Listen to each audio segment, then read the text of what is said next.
तीन लड़के एक साथ में खेतों पर जाते हैं। खेतों पर जाने के बाद वो यहाँ पर कई पेड़ खड़े हुए थे, जिनमें से एक वट का पेड़ होता है, पीपल का पेड़ होता है, पाकर का पेड़ होता है और नीम का पेड़ होता है। दोस्तों, अब तीन पेड़ों को तो वो बच्चे छोड़ देते हैं, वो लड़के, लेकिन यहाँ पर नीम के पेड़ को वो एक कुल्हाड़ी मारते हैं। जैसे ही नीम के पेड़ को कुल्हाड़ी मारी जाती है तो उसमें से एकदम से लाल रंग की छींटें उनके चेहरे पर आकर गिरती हैं। वो तीनों ही कांपने लगते हैं और उस पेड़ को प्रणाम कर कर वहां से चले जाते हैं। अब आपको सुनकर ये बात बहुत हैरानी भरी लग रही होगी। मैं कई और घटनाएं पेड़ों के ऊपर लेकर आ चुकी हूँ, लेकिन आज एक भक्त की घटना लेकर आई हूँ। क्या पेड़ के अंदर कोई इंसान था जो उसके अंदर से खून निकला था? क्या था? क्या उस पेड़ में कोई आत्मा बसती थी? क्या हम पेड़ों को काटकर गलती करते हैं? क्या पर्यावरण को हम दूषित कर कर गलती कर रहे हैं? गलती तो हम कर ही रहे हैं, लेकिन उस पेड़ के अंदर ऐसा क्या था कि जिसने उन तीनों व्यक्तियों को डरा दिया था? वो तीनों लड़के थे। ये पूरी घटनाक्रम क्या है? क्यों एक पेड़ से खून निकला? क्यों एक पेड़ ऐसा बन गया कि जिसे प्रणाम कर कर निकल जाते हैं?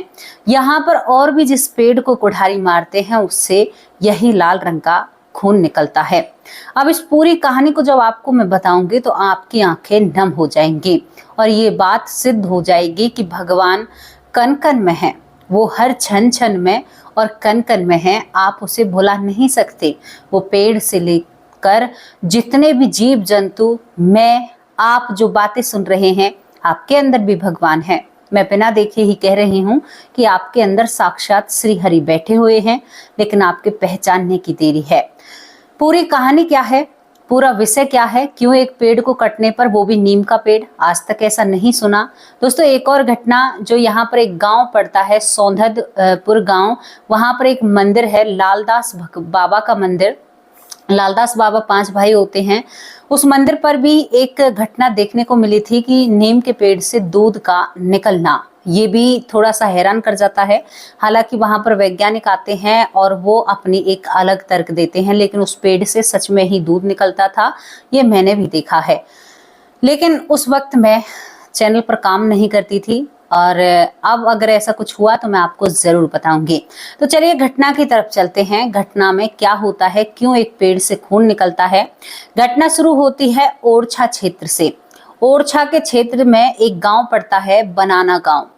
बनाना गांव में एक केवट जो होते हैं, केवट के एक गणपत रहा करते थे। एक व्यक्ति जिन्हें केवट कहते हैं ना, जिन्होंने प्रभु श्री राम के चरण धोए थे, तो उस में से गणपत नाम का एक व्यक्ति रहता है।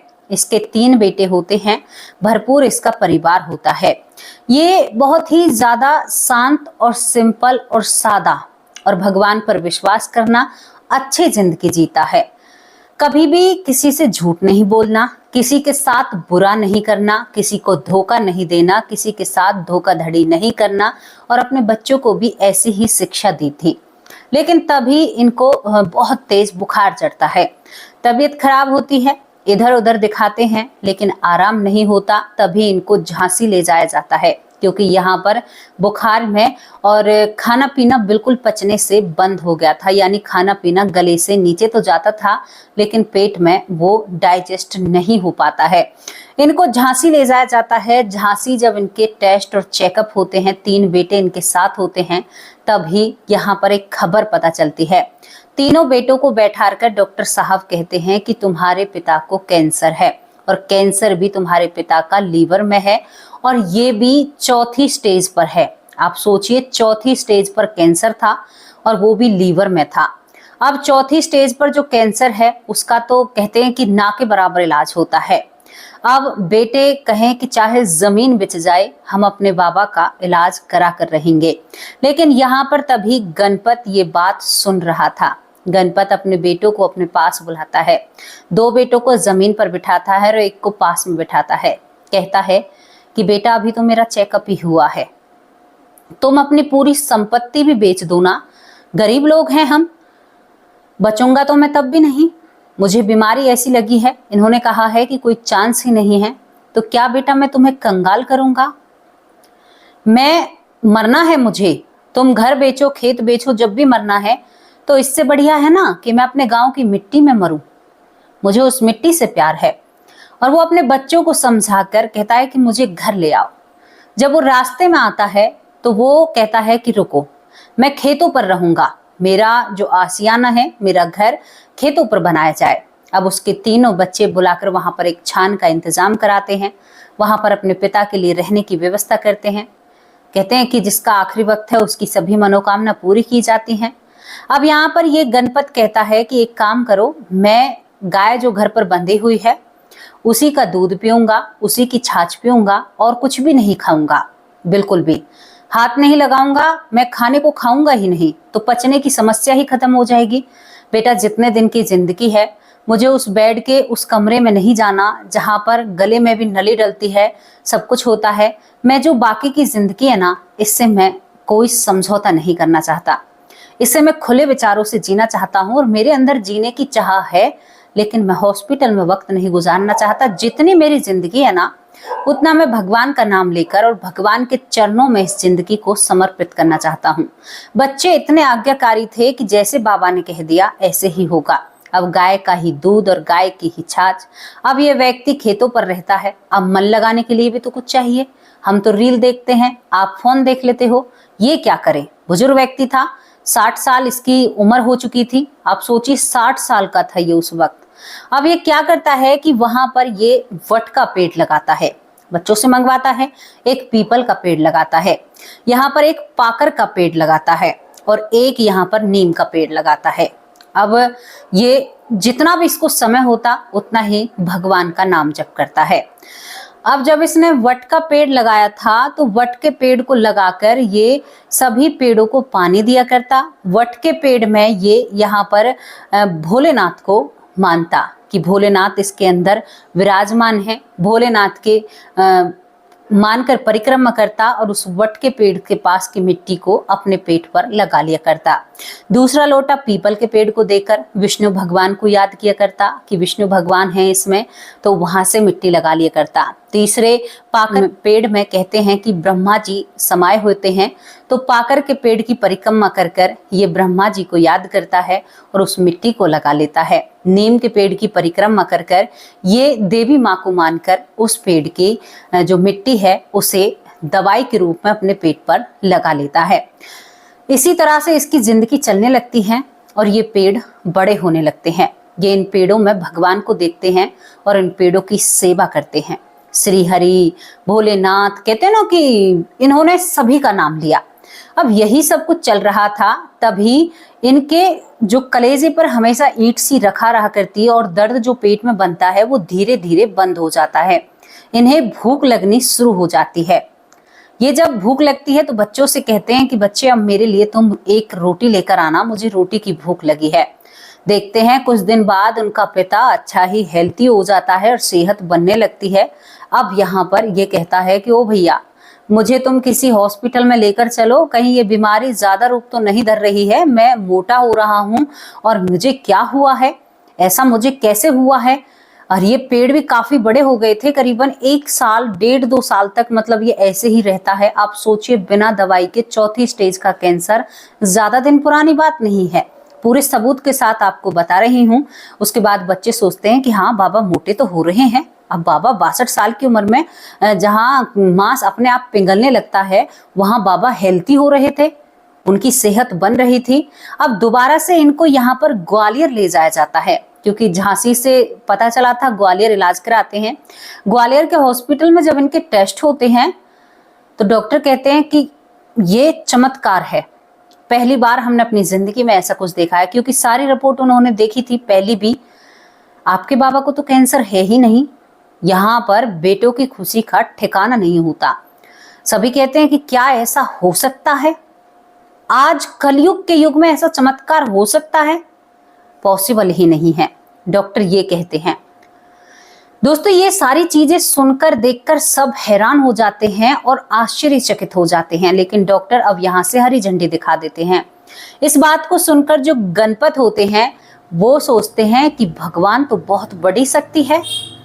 अब वो यहीं से कहते हैं कि भाई अब मैं नहीं रहूंगा, ना मैं खेतों पर रहूंगा, ना मैं घर रहूंगा। मैं तो वृंदावन रहूंगा। पैदल चलकर वृंदावन जाते हैं 62 साल की उम्र में, जिनको कैंसर था, गाय का दूध पीने वाले। अब वहां पर भी जाकर ये मलूक पीठ के सबसे पहला यहाँ पर गौ सेवक बनते हैं, यानी पहले महंत बनते हैं। जो मलूक पीठ है, यहाँ जो वृंदावन है, इसमें मलूक पीठ के सबसे पहले गौ सेवक बनते हैं ये, जिनका नाम यहाँ पर गणपत भगत हो चुका था। अब यहाँ पर ये बैठे बैठे वहां के जो अधिकारी थे, जो बाबा थे, उनसे कहते हैं कि बाबा जे हमारा यहाँ पे तो मन नहीं लगता, मतलब अपनी भाषा में कुछ कहते हैं कि हमारा मन तो ओरछा क्षेत्र में ही लगता है। अब यहाँ पर कहते हैं कि वृंदावन में तो सबको खुली छूट होती है, जब इनका यहाँ पर मन नहीं लगता है वहां पर भी गाय का दूध पीना, तो इनको भेज दिया जाता है ओरछा, और ओरछा जाकर भी ये अपने घर नहीं जाते हैं। एक जंगलों में जाकर वहां पर तपस्या करते हैं, तुलसी के पौधे लगाते हैं, बहुत एक जंगल सा पौधा सा लगाते हैं, वहीं पर जंगल के अंदर जाते हैं और उस तुलसी के पत्ते, फूल, बगीचे सब एक मंदिर में पहुंचाना, और मंदिर में पहुंचाने के बाद ये यहाँ पर मंदिर को इस तरह से सेवा देने लगे थे और लोग इनके मुरीद होने लगे थे, लोग इन्हें पसंद करने लगे थे, क्योंकि ये वहां पर पूजा भक्ति में इतना डूब जाया करते थे कि श्री हरि का ही नाम जपते रहा करते और वहीं पर पूजा पाठ में लगा रहा करते, और पेड़ों को ही इन्होंने भगवान मान लिया था। अब इन्होंने वहां पर भी बहुत सारे पेड़ खड़े कर दिए थे। दोस्तों ये सब सेवा देते हैं, तो मंदिर के पुजारी भी इनसे यहाँ पर गणपत गुरुजी कहने लगते हैं, गणपत महाराज जी कहने लगते हैं, गणपत भगत कहने लगते हैं, और इनको लोग बहुत ही ज्यादा मानते हैं। कहते हैं कि जहां पर ये जंगल के अंदर जाते थे कोई भी जाकर नहीं देखता है, वहां पर ये अकेले रहते हैं, नाम जप करते हैं और मंदिर में फूल और तुलसी चढ़ाने आया करते थे।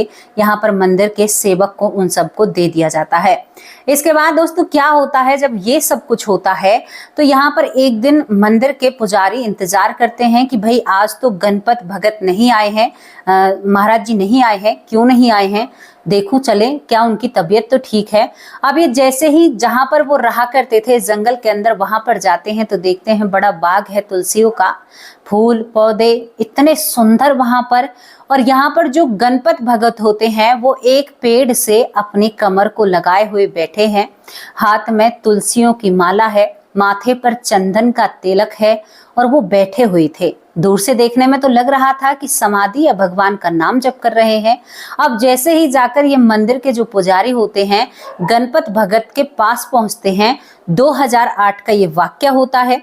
2008 में दोस्तों ये जैसे ही पास पहुंचते हैं तो गणपत के अंदर जान ही नहीं थी। गणपत भगत के मन में, भगत के तन में जान नहीं थी, उनके शरीर में बिल्कुल जान तो थी ही नहीं, और देखने में लग रहा था कि जैसे मानो जीवित हैं, अभी बोल उठेंगे। तो दोस्तों यहाँ पर वो पेड़ों से बहुत प्रेम किया करते थे।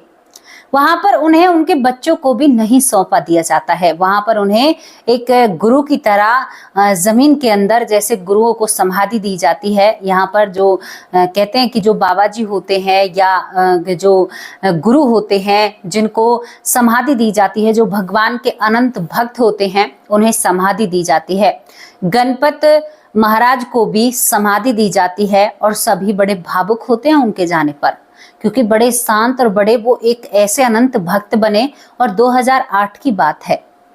अब इसके बाद गांव में बच्चों को आभास होता है कि शायद हमारे बाबा नहीं रहे हैं, है तो ये ओरछा क्षेत्र में ही, लेकिन अपने घर नहीं जाते हैं। बच्चों को पता भी नहीं दिया था इसने। अब इसके बाद बच्चे कहते हैं कि पेड़ पर जो बाबा ने पेड़ लगाए थे ना, खेतों पर जो बाबा ने पेड़ लगाए थे वो काफी विशाल रूप ले रहे हैं, क्योंकि वो तो जमीन में अपना रुतबा बना लेते हैं। तो वो कहते हैं कि हम यहाँ पर पाकर, पीपल, बट के पेड़ को तो नहीं काट सकते, क्योंकि ऐसा तो हम नहीं कर सकते। वो कहते हैं कि चलो नीम के पेड़ को हटा देते हैं। सभी तीनों लड़के तैयार हो जाते हैं, उस पेड़ का सौदा हो जाता है, उस पेड़ को बेच दिया जाता है। दोस्तों जैसे ही वो लड़का पहली कुल्हाड़ी उस पेड़ पर चलाता है तो उस पेड़ से खून की छींटें आती हैं, जिसे देवी माना जाता है। तीनों बच्चे कांपने लगते हैं, तीनों लड़के, यहाँ पर जो गणपत भगत थे उसके तीनों लड़के कांपने लगते हैं, कहते हैं कि हमने गलत कर दिया। बाबा इनको पूछते थे, तभी वो बच्चे उस पेड़ पर मलहम लगाते हैं। मलहम किस चीज का होता है? मिट्टी का। पट्टी की जाती है और क्षमा याचना की जाती है। आज भी वो पेड़ बरकरार बने हुए हैं खेतों पर और आज भी ये परिवार बहुत अच्छे से जिंदगी जी रहा है और बहुत अच्छा इनका जीवन गुजर रहा है दोस्तों। लेकिन वहां पर एक संत ने साबित कर दिया था कि कण कण में भगवान होते हैं। सोचिए आप, उसका 4थी स्टेज का कैंसर जो कि उसके यहाँ पर लीवर में था और वो ठीक हो गया। कमाल की बात है, सच में ही चमत्कार है। कैसे नहीं मानोगे भगवान को? अरे मानना ही होगा। तुम नहीं मानोगे तो भी वो मनवा लेंगे। वो हमारे श्री हरि हैं ही ऐसे। अरे हम उनके हैं, वो हमारे हैं, कहते हैं ना। तो भाई ये बात मतलब सत्य होती है कि कण कण में भगवान होते हैं। तो कैसी लगी आपको ये स्टोरी? अपनी राय कमेंट बॉक्स में जरूर बताना। और क्या आप मानते हो कि कण कण में भगवान होते हैं? क्या आप मानते हो किसी पेड़ से खून निकल सकते हैं?